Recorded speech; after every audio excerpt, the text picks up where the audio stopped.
Over the coming weeks and months, we hope to talk to all the executive mayors of all the metros in Gauteng, and certainly over the coming year, we will chat to mayors from all parts of Gauteng. But tonight, it's the turn of Executive Mayor Councillor Herman Mashaba. Executive Mayor, good evening to you and congratulations on your appointment. Thank you very much, and good evening to Kaya FM listeners. I've not been invited here in a while, so when I got the invitation, I had to jump at the opportunity. Well, we're glad to have you.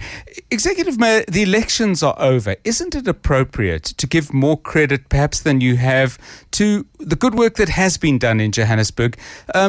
Your opening speeches suggest the city's in a complete mess. Surely that's not the case. Well, I think it depends what you mean by complete mess. We sit with a very high unemployment rate. We sit with communities in some of our settlements with basic services. What I think the issue here, John, that I think we should not really lose focus of is this whole statement calling Johannesburg a world-class African city. Without any doubt, it's a world-class African city where we're sitting right now here in Rosebank. But let's go into some of our neighborhoods 10, 15 minutes away from here. We'll be ashamed of ourselves as citizens of our city, and this is what we're talking about. You say, though, that it's not a world-class African city, but it's a city in which things were done. Unqualified audit opinions for the last 3 financial years, 7,000 jobs through Josie at Work, 2 upgrades in just 12 months from Fitch and Moody's. I'm reading from the ANC's own stuff before the election. Unless the stuff is completely untrue, you describe a city that really is in deep trouble. Is that the best way of building on what works? Because that represents the work of people who may, in between elections, actually work with you to deliver on some of your goals. Without any doubt, John, we're taking over, obviously, from where our predecessors left. But at the same time, I don't think it would really be fair for us to say that the city is working. The city is absolutely not. We have lots of challenges. It's not in collapse state, but without any doubt, there are issues out there. 800,000 of our people, 1 in 3 of our residents are unemployed today. People in Alexander today, in Swetla, you can go over there. People don't have toilets, they don't have basic services. So I think we need to find a balance when we talk about success. What is success to us? In a city, 32% unemployment rate. When the last administration took power in 2011, unemployment was sitting at 27%. Today, it's sitting at 32%. Is that success? No, I think it is not going to be fair to that men and women to say to Mrs. Dlamini in Alexander that Johannesburg is a world-class African city. It's actually an insult to her. Of course, Mrs. Dlamini may live in Alexander, but she may actually, at this point, work for you in the civil service in Johannesburg. How do you think she would feel by this in your opening remarks as you took the job? Residents have been plagued by a civil service that has offered lackluster and frankly disgraceful service. It's a sweeping condemnation of the work of literally tens of thousands of people. Are you not concerned that these are the people who you actually need to motivate? Some might say that's not the best place to start. Well, fortunately enough, John, if you look at ever since I took over the administration 16 days ago, my real focus has been to build the administration and get the buy-in from everyone, from the executives up to the lowest member of our organization. And that's what I've been really focusing on. Because I'm not really being critical of everyone. I'm saying things that are not working are not working. And those that work, they do work. In fact, today I had a presentation by some of our HODs on some of the projects which I said to them, guys, let us go on supporting these initiatives. Until such time there's 6 months, 18 months down the line, if we feel I'm convinced that these programs are not working. But at the end of the day, let us not go out and lie to our people that Johannesburg is a world-class African city. I think we need to find another appropriate explanation of our city so that it must encompass everyone. We must include everyone. So we must not come out with sweeping statement. Honestly, to call Johannesburg a world-class African city, it's actually quite sweeping. It's disingenuous. It is not fair to unemployed South African people of our city, those with no basic services, with no hope whatsoever. This city deserves to give them the dignity. Executive Mayor, let's frame things a little bit more broadly away from who runs the city and ask you this question. Whenever we talk about Joburg and whenever we talk about Gauteng more broadly, one of the real challenges, I think everybody would agree, is that in many ways, the better you do, the more pressure you're going to be under. Because if there's word getting out across South Africa, that Joburg is the place to come. There are jobs, there are houses, there's water, there's place in schools that deliver quality. Many, many more people are going to come here, and you may find yourself back where you started. Have you given that some thought as to how you keep ahead of the in-migration that is a documented fact? In fact, it is for that reason, John, I've always expressed this mantra that if Johannesburg works, South Africa works. Yes. I actually meant it, that I adopted this right at the beginning of my campaign, at the beginning of the year, because there's just no way that this country will ever succeed and work if Johannesburg is not going to work. As you're aware, the last 100 years of this development of this great country of ours was built around the economy of Johannesburg. And without us actually reviving this economy to drive the economic revival of the entire country, if not the whole entire continent, we're going to be failing our country. So it is important to ensure that we get Johannesburg to be the economic engine to drive the economy of South Africa. So I've taken over that responsibility, yes. And that's a responsibility that I believe our people need to judge us on. They should not really judge us on coming out with wild statements. Our people needs to get delivery, and I think for me, unemployment or job creation, it has to really be that key priority. Your first mayoral statement, I'm going to read one sentence from you. Job creation will be the number one priority of the new administration. That would surprise many people who would say in your previous life, before you became a politician, you were a very vigorous and enthusiastic free marketeer who suggested that government should stay way out of anything to do with the creation of jobs. Have you changed your mind? No, this is precisely what I'm doing, yes. Because I wanted to be in government that can really be the facilitator. It's not the government's responsibility to create jobs. The government does not have the resources and the capability to create jobs. Government's responsibility is to create an enabling environment for the private sector to be the players. The government's responsibility is to facilitate, and that's the role that we need to play. 086 0000 959. Happy's calling from Vanderbijl Park. Hi, Happy. How are you, John? Fine, and yourself? Great. John, I just want to ask Mr. Mashaba a question. Obviously attributing this question to an article that I picked up in the Business Day. Yes. Where he says that you cannot trust a poor person with money. So the question is, if a person comes from a poor background, goes to varsity through NEFSAS and whatnot, qualifies, get a degree in finance, should that person then not be given a job within the financial industry because they used to be poor? That's the question. Okay, I just want to make sure before you go, Mr. Mashaba, you're familiar with the Business Day reference? No, I don't know what he's talking about. I've always had... stay with us, Happy, just so we can do back and forth. Please carry on. The statement was always made by people who are trying to destabilize us, particularly during the elections. When I made the statement to say to us as society, let us be very careful about some of the responsibilities. And at the time, referring to Jacob Zuma, when the ANC elected this man in Polokwane in 2007 as the leader of the country, I said, look at the problem that you can create. But not every poor person would be responsible. But I think we need to be very careful when you elect someone in power, in political huge office, already having financial problems. When Jacob Zuma was elected in 2007, all of us knew this man was in financial trouble. That's why he had every single businessman as his financial backer, and we gave him that responsibility. And look at the price we are paying as a society. That is what I'm talking about. I come from a poor background, as you're aware, John. Yes. For me, my own personal independence came when I went into business. Brought up by a single mother, and fortunate enough, over the 35 years of my business career, I've managed to uplift hundreds and thousands of people who are poor to make them actually be sustainable. That's what I'm talking about. So, but at the end of the day, I'm saying, let us be responsible. We cannot take someone who's already in financial difficulty. You give him such a huge responsibility. Yes. Fortunate enough for us in South Africa, we're now paying the price of not considering issues like this when we make the appointment. 086 0000 959 from Alberton. Amanda, hi.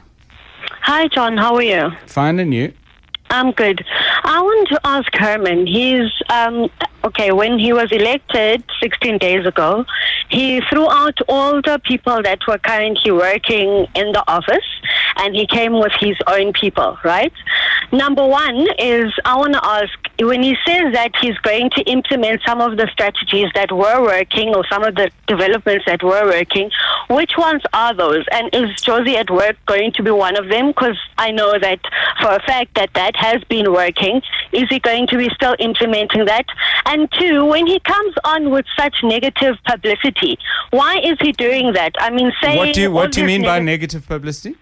When he says that Josie is not at a world-class African city, and he keeps saying that, what positiveness is he coming with? I mean, with all this negative feedback that he's giving out, I mean, that's setting us back. It's not pushing us forward.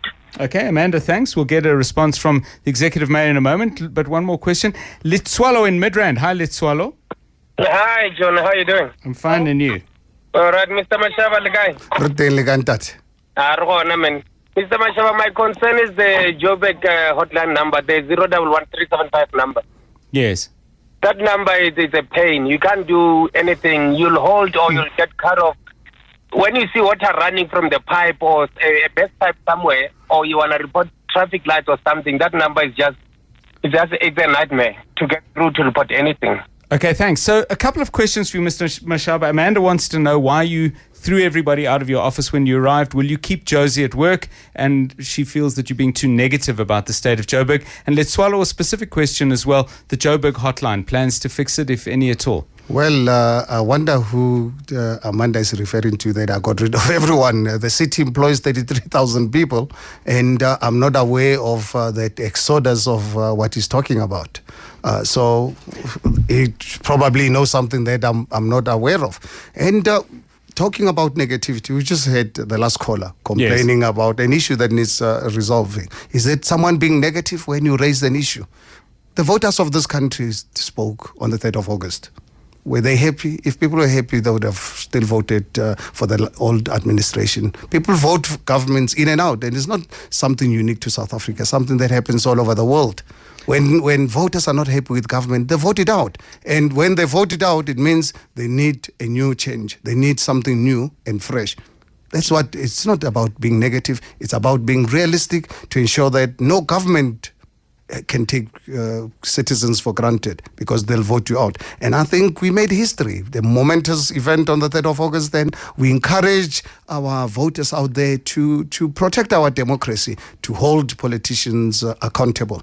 So regarding Josie at Work and some initiatives, we're not there to just get rid of some things that work. We will evaluate all these cases. We're only 16 days in office, and the focus the last the week or two has been on establishing a government that can serve people of Johannesburg. We will look at all these programs, we'll look at all policies, we'll look at the budget. As you're aware, John, I've taken over the budget which was approved by the old government. So the earliest I'll be able to come out with my budget is next year, June. So in the meantime, I've got to work with an existing budget. Is it ideal? We need to go do the best out of it, make it work. And that is why I'm engaging with the HODs, everyone in the administration, to ensure that this budget that has been approved before my time, let's make sure that it works for the people of Johannesburg. Let's ensure that we don't steal it. 23 minutes past 6, we're talking to Joburg's Executive Mayor Herman Mashaba, and Letswalo is back at us. He says, Mr. Mashaba didn't answer my question regarding the Joburg hotline number question. It is a nightmare to report. Next, he's going to report us for not answering the question. Well, Executive absolutely. Mayor, what are you going to do about the hotline, if anything? In fact, John, it's interesting that the caller raises this matter. 2 o'clock this afternoon, I had in my office, I called the MMC of Finance and the Executive Director to discuss some of the issues and the hotline, our billing challenges. these are the issues which I challenge them on. That Yes. These are the issues coming out all the time. We've been in offices, as you're aware, only 16 days. And you can imagine we're running a huge organization with 33,000 people, 55 billion rands. So it's not a small animal. It's a huge responsibility. So we're getting all these issues coming to my desk on a daily basis. But fortunate enough, we're aware about them. Can we solve it overnight? I've given the responsibility to the MC and an executive director of finance that I would really want within the next 90 days to get a plan on how we're going to be dealing with this issue, because it's an issue that comes out all the time.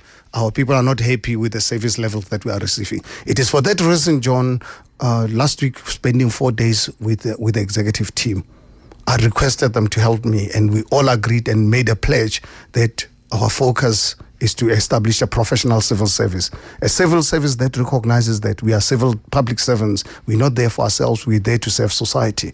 And we have to make sure that we've got the appropriate skills to do our jobs. So that reason, some people got excited when I announced this international practice that let us have a skills audit to ensure that we have fit for purpose responsibility. It's not a question of putting people because they are friends and family. They are there because they can do the job. If they cannot do the job, can we train them or can we move them somewhere else where they can really be able to do the job well? Let's have a little discussion and get a sense from you, Executive Mayor, of how you define skills, because there is a danger, some might say, that you might define them quite technically and technocratically in departments that also depend a great deal on relationships, on personal skills and so on. So, for example, you've spoken harshly about people who are deployed because they're members of the ANC, but you could argue one skill might be a good relationship with the trade unions that have to deliver your programs. Yeah, but just to finish the question, are you going to take those kinds of skills into consideration as well? Because perhaps if you don't, you might find this harder than you expect. Well, John, I've been an employer for the last 35 years, employing people all the time. And it depends what skill you want. I'm not looking for a PR person in finance. But at the same time, so you look at this. That is why it's important to do this audit, the skills audit, so that you understand the job and you really look at the type of skills that you require, and you make sure that you put in an appropriate person to be able to run and execute as expected. 086 0000 959. I've got lots of questions, but I've got even more callers. So let's go to them. Sandile, calling from Pretoria. Hi. Hi, John. How are you? Fine, and you? No, I'm good. Firstly, let me say congratulations to the mayor. Thank you. Having said that, I think it is misleading to say the people voted you into power, because you got into that seat through what one could call an alliance of some kind. Mm-hmm. Now, I was listening to you in the morning. You were mentioning that you are going to have 5% economic growth for the city of Johannesburg. And you could not explain it. If maybe you could explain that, how are you going to achieve it? Carry on. Joburg is a world-class African city. And you are not going to say because a distance away from Joburg there are slums. You get it in major capitals of the world in Europe. The situation is the same. Is the world-class African city in terms of the infrastructure that is there that allows the world to do business with Africa? Is a world-class African city because of the banking system that is existing in Johannesburg. Therefore, you need to understand things in context. They are not saying Joburg is a world-class African city, comparing it maybe to New York or what. Just underline the word Africa. Do we set lower standards for Africa? Is that what you're saying? No. We are not setting lower standards for Africa, but so why wouldn't we compare it to New York? No. I'm giving you the reality. The economic power of the world is based there. Okay, thanks. Sandile calling from Pretoria. Let's take one more. Pinky in Orlando. Hi. Hi. Welcome to the firing line, the treasure cooker called Johannesburg, Mr. Mayor Mashaba. Johannesburg is so complex. The CBD is in decay. The crime. They hijacked buildings. People are being mugged. Our children, they come from college in Braamfontein. My niece was mugged Mandela Bridge and the adjacent Queen Elizabeth Bridge. And when we talk, some of these black men who are mugging people, they are from Africa. How do you know? Hear by their accent, bring the phone, bring the cell phone. And it's not the first time it has happened. I've heard countless stories. So if you want Johannesburg, the business to thrive, I'm telling you, if you don't deal with those two things, crime and squalor, and North Street is so overcrowded and dirty, and I've never seen so many taxis going to all parts of South Africa and Africa crammed in one place. The traffic, the congestion, you'll never find the traffic cops. It's just a mess, and sometimes the robots are not working. It's user unfriendly. Pinky calling from Orlando. I mean, one of the paradoxes of what Pinky's talking about, Mr. Mashaba, is that when she talks about overcrowding, in many ways, it's a reflection of one of the things you want to have, the boom of entrepreneurship. I mean, the pavements are overcrowded to some degree because people are selling goods. The taxi rank being full of taxis is, yes, congested perhaps, but it's a sign that that business is booming as well. How are you going to strike a balance? We'll come to Sandile's question in a minute, but how are you going to strike a balance between not over legislating in spaces where people are trying to make a living on the one hand, but at the same time dealing with what are genuine concerns about things like urban congestion? Look, one thing we cannot afford to legislate. Actually, we need to reduce overburden of legislation on our communities. Yes. All these people that you see on the pavements of our cities trying to make a living, do they make real living? Or is that what they want to do? Our people are not on those pavements because they want to be on those pavements. That's the only option that they're available to them, because the city is not creating the right environment, is not creating jobs for them. And what options do people have?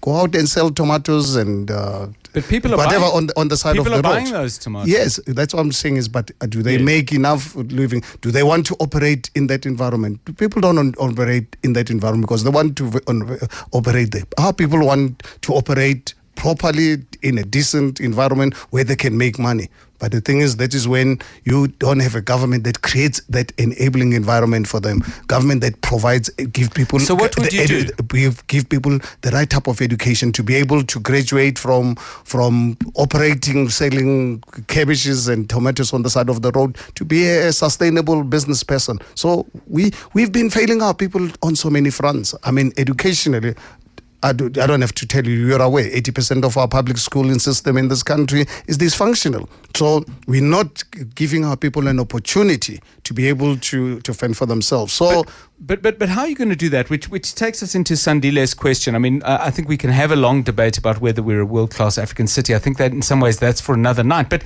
let me ask you this. How will you get those people off the pavements and into what? Will they get into small shops? And by the way, surely you must recognize that when John leaves the pavement and the cabbage is behind, there will be someone replacing John within an hour. Well, it depends on what type of infrastructure and facilities we provide in our city. Right now, the city sitting with so many empty buildings, some of them hijacked by criminal elements. We should be focusing on redeveloping these properties, cut out this nonsense of corruption that is making it difficult for the private developers to develop these buildings so that we can provide low-cost housing for our people so that our people live in the city. Secondly, we can turn these buildings into commercial places instead of our people operating on the side of the roads. Why don't they operate inside these buildings and provide the infrastructure for them? You know, if you look at the number of factories in and around the periphery of Johannesburg that are lying empty today, some of them people actually using them for as quarter areas. Why? Because we're failing to create a business, a vibrant economy so that our people can grow and be employed in formal type of structures. Because, John, if I'm not employed for the last 10 years and there's no prospect of ever finding employment, what do? You turn out to be a hawker on the side of the street so that you can just be able to provide for yourself and your family. And you look at majority of these traders, unfortunately, they're not making enough to provide for themselves and their families. But at least it's better than getting involved in crime. And I think we need to encourage them. We need to encourage entrepreneurship. We need to encourage our people to be to open enterprises. But government must then play that role in ensuring that we provide funding for them, assist them to get to access funding. We provide training to them. We provide these buildings that are sitting empty, where instead of operating a small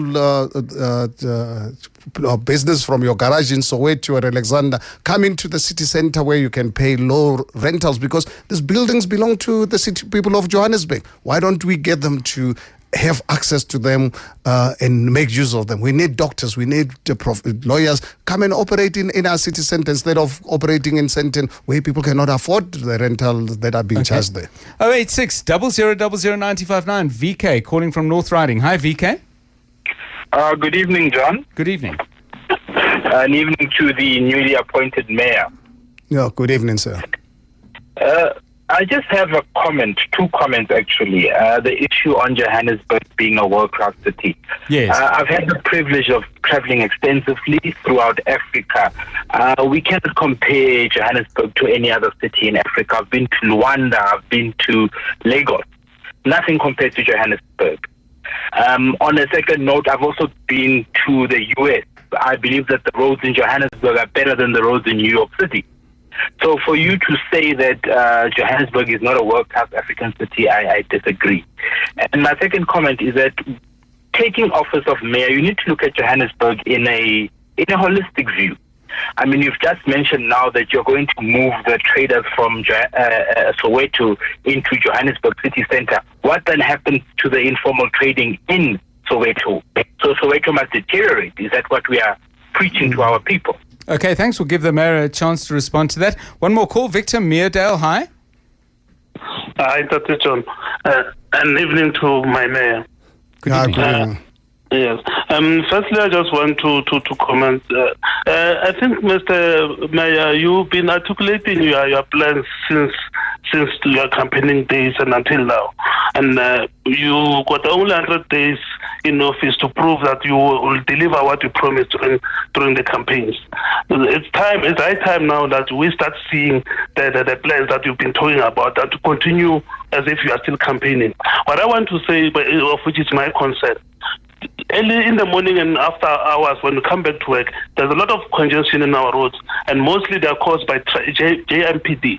That are many roadblocks, unnecessary roadblocks on the roads. Instead of being in our residential areas, patrolling, showing visibility, but we have seen not recently when they received the crime stats. There's the increase in the house robberies and break-ins. It's alarming, and it's frightening for a city. So can you, as a mayor, allocate these resources, reduce the number of roadblocks on the roads, and those people as within the police within our jurisdiction focus on patrolling our residential areas. Okay, thanks, Victor. Plans on the JMPD? I mean, what's your strategy there? Wonderful contribution from this caller, because these are the issues that we need to address. We cannot have JMPD harassing our people and having roadblocks at peak hours, stopping them for traffic fines and all those things. Yes, I'm not saying that people must break the law, but then if you look at the level of crime, we just had states releasing, the South African police releasing states, the crime stats in our country. We've got a huge challenge. Obviously, as a result of unemployment, our families breaking up, our communities are ravaged by lots of challenges out there. So we need to ensure that we use JMPD to be that vehicle that can protect our communities, because that's what they are meant to do. And I've been having this discussion with our new MMC in this respect, to get JMPD to focus on things that are going to be of societal benefit, not to harass them, because the police cannot be there to harass the communities. The police responsibility out there is to protect our people. And I am having this discussion. We're only 16 days in office. John, I think I need to address one caller. Can we just stay with the JMPD before we lose that? I mean, have you asked them why they have those roadblocks? Because I may feel harassed by the law when I'm breaking the law. And you could argue that those roadblocks in the morning are the best way of ensuring that, for example, unroadworthy vehicles at peak time are not going to break down, but secondly are not going to but John, go skidding off the road and cause an accident. Isn't there at least a need to establish what it is they're trying to achieve before you say they shouldn't do it? No, but I'm saying is, John, you don't do it at peak hours. You know, the traffic lights in our city. That's one thing that people of Johannesburg are asking every day. And even this morning, I also had a meeting with the MC of infrastructure, the environment and infrastructure, with his team. And one question that I keep asking them, I need an answer on these traffic lights. How come traffic lights in Johannesburg don't work? I mean, it's bizarre. Traffic light technology, that's over 100 years of technology. If you look at some of the big cities in terms of the weather conditions, or you go to Cape Town, look at the traffic lights in Cape Town, here in Johannesburg in particular. So there is a problem that I believe we need to admit. When we have problems, let us not hide, trying to actually put our heads in the sand. Let us confront these issues and find a solution. It's for that reason that voters voted the last administration out. People vote government out because they're not happy with them. So, in fact, going back to the question of one of the callers raising a question that we are not voted by the voters. I mean, the elections in this country on the 3rd of August were free and fair, declared by everyone. We know the DA, us as the DA, we received 38% of, just over 38% of the votes, which allowed us to form a coalition of other parties voted by the voters. And what is actually even more interesting, that my own position was when I was elected by all the other parties. I was elected in front of not just South Africa, the world. Live television, live media. Yes. I was there I'm representing 52% of the electorate. But at the end of the day, you know what, John? Our administration is not administration for the 52% of the people who voted us into power. Our administration is there for the entire people of Johannesburg. So we represent everyone because that's a mandate that we've got, that's a responsibility that we have for the next 5 years. We have to ensure that we serve our people regardless of their voting patterns. Some of you are sending us text messages. This one, the mayor is said to be building an administration. Why is he buying people out of their contracts, rendering people unemployed and wasting council's money? We'll give him a chance to answer that. And did the mayor consider including the ex-mayor into his council? If not, why not? Before we get into those things, Mr. Mashaba, you wanted to come back and talk about the 5% growth that you said you're going to deliver to the city. Yeah, I think it's important, John, to get people to listen and before you comment. I went into a strat session workshop with the senior management of the city last week, spent 4 days interrogating the numbers, interrogating projects, looking at the unemployment situation in our country, looking at the growth prospects of our city. One thing that we came out conclusively, all agree, that if this city is not going to grow at 5%, we've got problems. We'll not be able to arrest unemployment. That basically means if this country is going to grow at 2-3% like what we've been seeing lately, we need to then be honest with our people that we've got a problem. Unemployment is going to get out of hand. So we then agreed as a government and the administrators that we need a plan to allow this economy to grow at 5% minimum for us to reverse unemployment. Because when we have unemployment sitting at 31, 32%, you have inflation running at 6%, you've got growth under 5%. Any economist will tell you unemployment is going to get worse. So it's up to us now as society to say, do we live this or do we then come out with constructive dynamic programs where this economy can grow at 5%. But listen to what we are saying. That's what we are saying. That we need 5% growth for us to reverse. We get that. That's what. And then we are saying let's commit ourselves to come out with a plan, because right now I'm working with a budget that was adopted before my time. Yes. My budget will only be announced next year, March, April. And I'm saying, guys, please let's put together a plan. Next year, when we announce our budget, we've got to demonstrate that we're going to... So no plans before then? No, John, I've adopted it is by law. I cannot change this budget. I cannot, whether I like it or not. I have to operate within the current budget. And when we are embracing this, we don't want to break the law.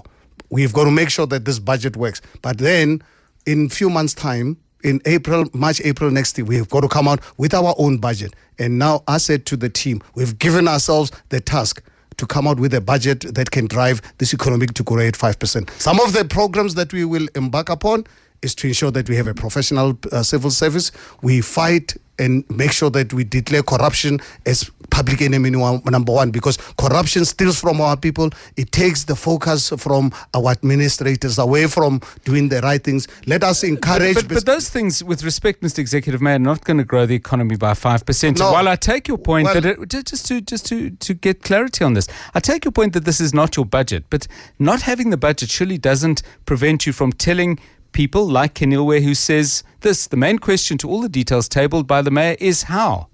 But I'm just sharing this with you. This current budget, as we have adopted, it says this economy, the Johannesburg economy, is going to grow at 2.2%. I'm saying is, guys, we've got a challenge. And I don't believe anyone can dispute with it.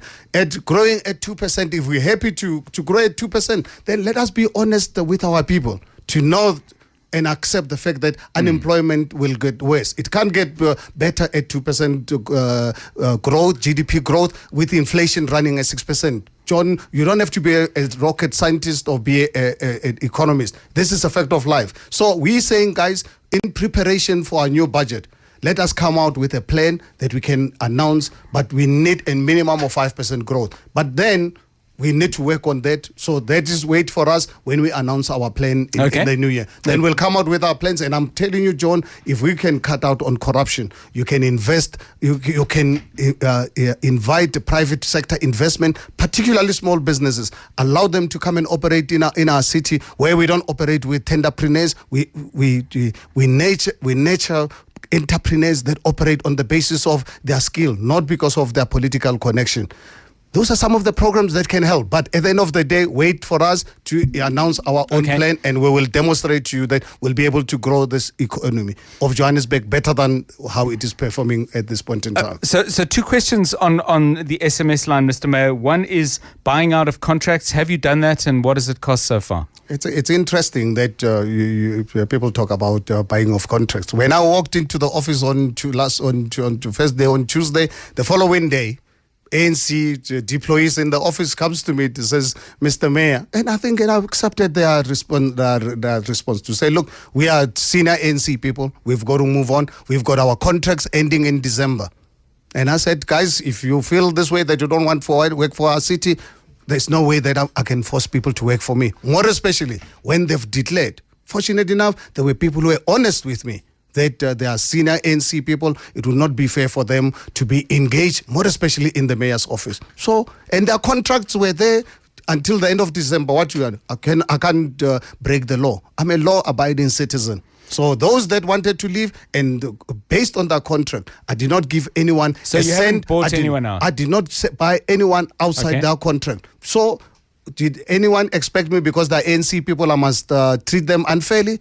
I don't operate like that way, because I believe any country that does not respect the rule of law, anyone who operates on the basis of not being fair and operating with integrity, things will catch up with you. So there's a group that came to me declaring their position and saying our contracts end December. Are you happy that we walk? I said, what can I do? It's not going to be fair for me to keep you here when you're in that situation. You're most welcome to walk. And how many people are you talking about? 5 people. So is it an exodus? Out of 33,000 people, 5 people who are senior ANC members wanting to move, let them walk. And so that I can put in my own structures and I can serve people of Johannesburg as a matter of agency. Let's go back to the lines. Colin wants to talk about police from Eastgate. Hi, Colin. Good evening, Mayor. How are you, sir? Fine. How are you, sir? Yeah, congratulations to your new post. Thank you.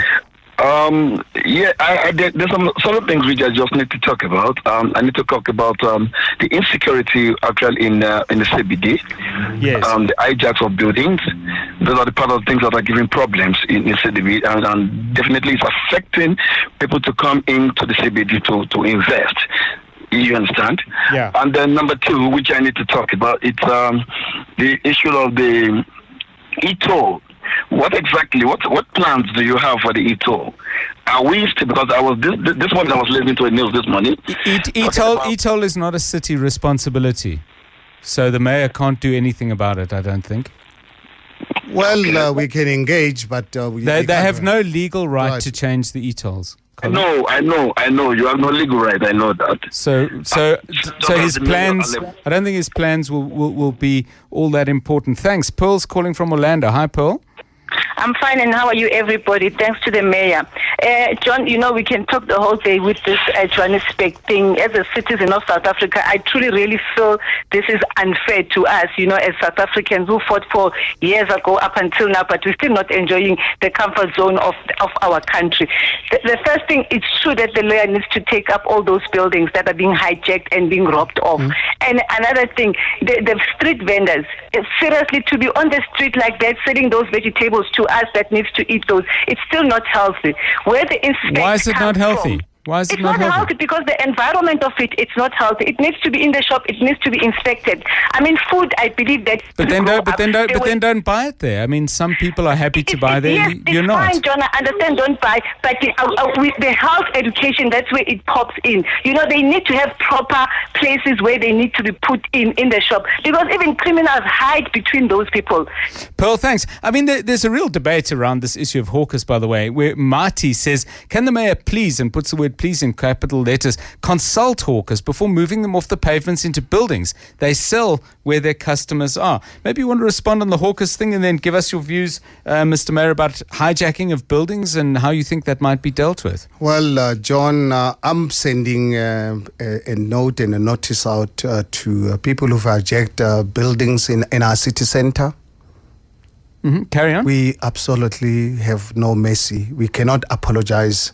We need those buildings. Those buildings belong to people of South Africa. It belongs to people of Johannesburg. We cannot have a city where people hijack buildings. We have to operate in a city where there's a respect for the laws and the bylaws of our city. So without any doubt, I'm not apologizing to anyone. We've got the mandate from people of Johannesburg that they want usage of those buildings. So we are all going to be embarking on a massive campaign to ensure that we get them out. We will have to find alternative accommodation for them. But at the end of the day, we need these buildings, John, to turn them into low-cost housing. Our people are looking for houses, and people are looking for houses next to where they live. So the city center is the ideal place.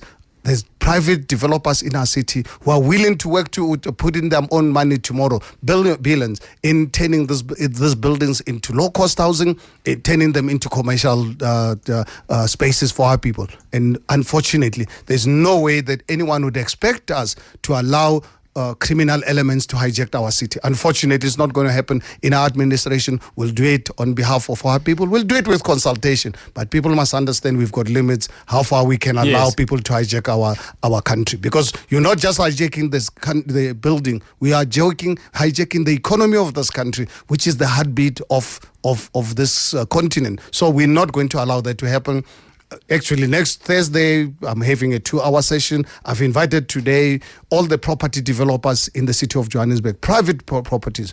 I'm having a session with them, coming to my office to say to them, ladies and gentlemen, how can we assist you as a city? We want to embark on the renovation of the cities. Where are the buildings? Right. We know some of the buildings. Some of the buildings, we want the private sector to come to us. Where you need our help to get these hijackers out so that you can turn them into commercial and residential for our people. We'll give them every available help that they need without anybody and without any state officials asking for bribes, because what has been the biggest stumbling block from private developers getting involved in the past was because our officials asking for bribes from the developers. So we've got to stop this practice so that Johannesburg becomes a corrupt-free city. Okay, I think we'll try and squeeze in one more quick call. Shaquille calling from Joburg. That's all we have time for. Shaquille, good evening. Keep it tight, please. Hi. Yes, I have an issue regarding the people working in Home Affairs, Department of Labor and so forth. They are so rude. We don't even know how to deal with them anymore, because we need to go and get our IDs. We need to go and apply for X, Y, and Z. And we just feel so disrespected. And it's by the security. It's by the officials that work there. What is going to happen? And it's not even a color thing anymore. It's happening to everybody. Okay, Shakil, a final word. It is a big issue. You want to talk about a more professional civil service. Where are you going to start? I mean, that's something that doesn't depend on your budget. You could start with that today, yesterday, or tomorrow. We started in my office. 5, as I said, people, the second day of my office decided to move. Obviously, they gave me their reasons and I accepted it in good faith. But that allows you to ensure that you put in the right people around you. And I've already sent correspondence, all the MMCs, all the executive directors, head of department, they are aware of this, that one of these days we have to engage a professional company that must help go from department to department, ensure that we have the right skills for the jobs that people are supposed to be doing. So this is an international practice that we need to ensure that we have fit for purpose employees. We cannot afford, John, to have people employed because of their political connection. That, unfortunately, under administration is a thing of the past. Many thanks. We don't have time for anything more. I'm sorry I couldn't take more calls. I'm sorry I couldn't read more tweets. But Executive Mayor Herman Mashaba, thanks for joining us on 95.9. I'm sure we'll speak again in the next 5 years. But thanks for your time tonight. Thank you very much for the opportunity.